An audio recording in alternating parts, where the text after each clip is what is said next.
साथियों, हमें विदेशी मुद्रा बचाने के जो भी रास्ते हम लोग अपना सकते हैं, हमें बचाना होगा। साथियों, गोल्ड यानी सोने की खरीद एक और पहलू है जिसमें विदेशी मुद्रा बहुत अधिक खर्च होती है।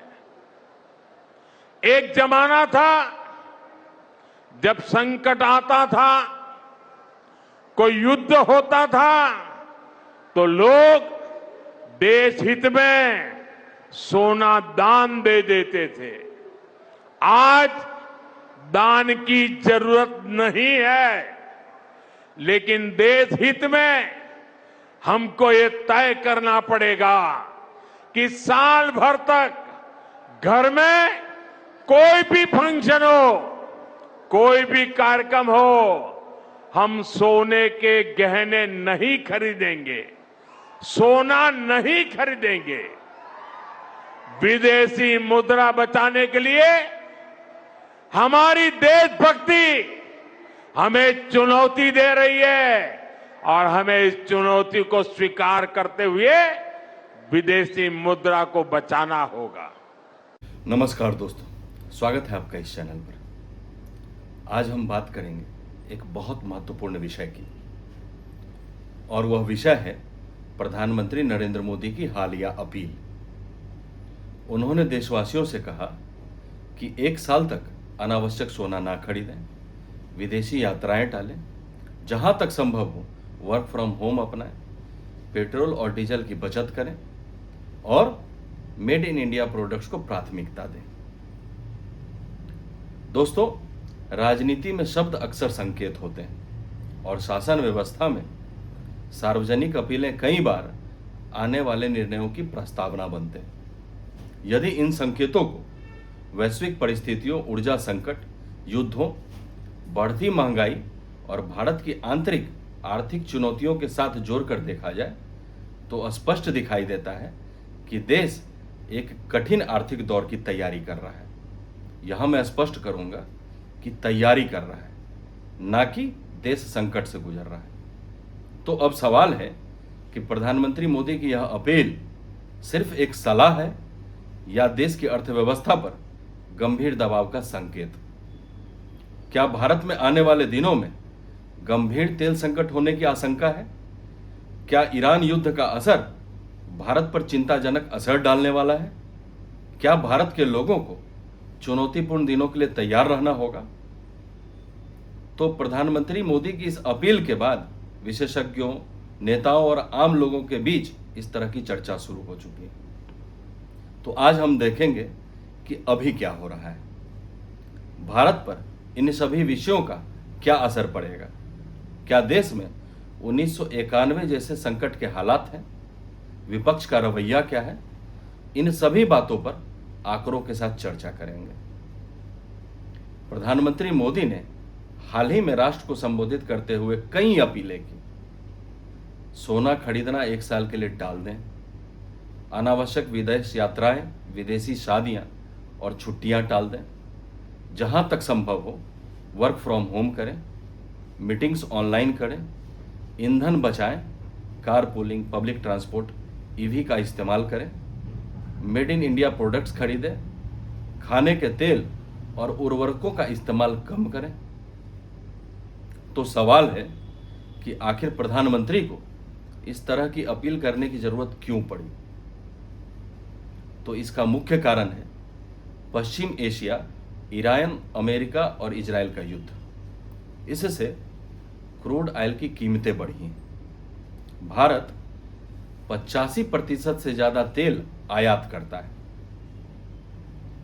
तेल की कीमतों में हालिया उछाल मुख्य रूप से मध्य पूर्व में बढ़ते भूज राजनीतिक तनाव, अमेरिका ईरान के बीच विफल शांति वार्ता और हॉर्मुज जलडमरू मध्य यानी स्टेट ऑफ हॉर्मुज में आपूर्ति संबंधित बाधाओं के कारण आ रहा है। इसके अलावा भारत गोल्ड इंपोर्ट्स करने में भी रिकॉर्ड बनाते जा रहा है। गोल्ड इंपोर्ट्स भी रिकॉर्ड स्तर पर पहुंच चुका है। वित्तीय वर्ष 2025-26 में भारत ने लगभग $72 बिलियन यानी कि करीब 6 लाख करोड़ का सोना आयात किया है, जो कि पिछले साल से 24% ज्यादा है। यानी कि सोना कुल आयात का 9% हिस्सा बन चुका है। इससे ट्रेड डेफिसिट बढ़ा। वित्तीय वर्ष 26 में करीब $333 बिलियन, फॉरेक्स रिजर्व $991 बिलियन के आसपास आ चुका है, और वह भी मई 2026 के शुरुआत में ही। रुपये पर अतिरिक्त दबाव है। सीएडी यानी कि करंट अकाउंट डिफिसिट जीडीपी के 2% के आसपास पहुंचने का अनुमान है। तो अगर सोना 1 साल तक ना खरीदा जाए तो $72 बिलियन विदेशी मुद्रा बच सकती है, जो रिजर्व्स को मजबूत रखने में मदद करेगी। इसके साथ साथ विदेशी यात्राएं और फ्यूल बचत से भी डॉलर की बचत होगी। तो अभी वर्तमान स्थिति क्या है? ईरान युद्ध से ग्लोबल ऑयल सप्लाई प्रभावित हुआ है और भारत जैसे देशों पर महंगाई और आयात बिल का दबाव पड़ा है। रुपये में गिरावट आई है। आरबीआई ने डॉलर बेचकर रुपये को सहारा तो दिया है। रिजर्व्स थोड़े घटे, लेकिन अभी भी 10 से 11 महीने के आयात के बराबर मजबूत है। इन सभी कारणों का भारत पर क्या असर होगा? महंगाई बढ़ सकती है। पेट्रोल, डीजल, खाने का तेल, उर्वरक महंगे होने से ट्रांसपोर्ट और खेती किसानी प्रभावित होंगी। ट्रेड और सीएडी का चौड़ा होना, निर्यात पर भी असर पड़ेगा। अगर ग्लोबल डिमांड कम हुई, रुपया कमजोर होगा तो आयात महंगा होगा, और इसका सीधा असर आम आदमी की जेब पर पड़ेगा। हालांकि इन सभी ग्लोबल शॉक्स के बावजूद भारत की अर्थव्यवस्था अभी भी रेजिलिएंट है। आईएमएफ और वर्ल्ड बैंक ने वित्तीय वर्ष 2027 में 6.5 से 6.6% ग्रोथ का अनुमान दिया है। फॉरेक्स रिजर्व्स मजबूत है। डोमेस्टिक मार्केट हमारा बड़ा है। हमारे देश का सर्विसेज एक्सपोर्ट अच्छा है। इसके अलावा मेड इन इंडिया पर जोर देने से लोकल मैन्युफैक्चरिंग, एमएसएमई और रोजगार को बूस्ट मिल सकता है। तो अब सवाल है कि क्या भारत 1991 जैसे क्राइसिस में है? नहीं, बिल्कुल नहीं। 1991 में भारत के पास सिर्फ $1 बिलियन फॉरेक्स रिजर्व बचा था, यानी कि सिर्फ 2 हफ्ते के आयात के बराबर। BOP crisis, IMF bail out, सोना गिरवी रखना पड़ा, लाइसेंस राज, और इन तमाम कारणों के बाद देश को सुधार की जरूरत पड़ी थी। वर्तमान समय में क्या है? तो 2026 में रिजर्व्स 690 से $691 बिलियन का है, यानी कि 10 से ज्यादा महीने के आयात के बराबर। जीडीपी ग्रोथ 4.5% अनुमानित है। कोई आईएमएफ बेलआउट की जरूरत नहीं। हमारी अर्थव्यवस्था डाइवर्सिफाइड है। आईटी, सर्विसेज, डिजिटल स्टार्टअप्स, इन सभी ने हमारी अर्थव्यवस्था को सपोर्ट दे रखा है। इसके अलावा रूपी डिप्रिसिएशन मॉडरेट पिछले क्राइसिस की तुलना में बहुत कम है। हाँ, चुनौतियां हैं, गोल्ड इंपोर्ट, सीएडी का बढ़ना, लेकिन 1991 जैसे आर्थिक आपातकाल की स्थिति नहीं है। प्रधानमंत्री की अपील एक प्रिकॉशनरी अपील, एक प्रिवेंटिव मेजर। हमारा देश एक परिवार है, और परिवार का अगर बजट गड़बड़ाता है तो हम सभी अपने जीवन में, अपने दैनिक जरूरतों में कटौतियां करते हैं। और देश का मुखिया होने के नाते प्रधानमंत्री मोदी जी ने भी हम सभी को अपनी दैनिक जरूरतों में कटौती करने की अपील की। आज देश का विपक्ष, मुख्य रूप से कांग्रेस और राहुल गांधी, इसे नाकामी का सबूत बता रहे हैं। राहुल गांधी कह रहे हैं कि यह उपदेश नहीं, नाकामी का सबूत है। उन्होंने आरोप लगाया कि 12 साल में सरकार ने देश को इस मुकाम पर पहुंचा दिया। तो दोस्तों, हर सरकार को ग्लोबल शॉक का सामना करना पड़ता है। 2011-13 में यूपीए के समय में भी सीएडी 4.8% तक पहुंच चुका था। रुपया बहुत गिरा था और तेल महंगा था। 1991 का क्राइसिस कांग्रेस सरकार के ही समय में आया था और उस सुधार का पूरा क्रेडिट केवल और केवल पीवी नरसिम्हा राव और मनमोहन सिंह को जाता है। विपक्ष को चाहिए कि रचनात्मक सुधार दें, ना कि सरकार का आंख मूंद कर विरोध करें। कांग्रेस जैसी दिशाहीन दृष्टिबाधित पार्टी का समाप्त हो जाना ही देश हित में है।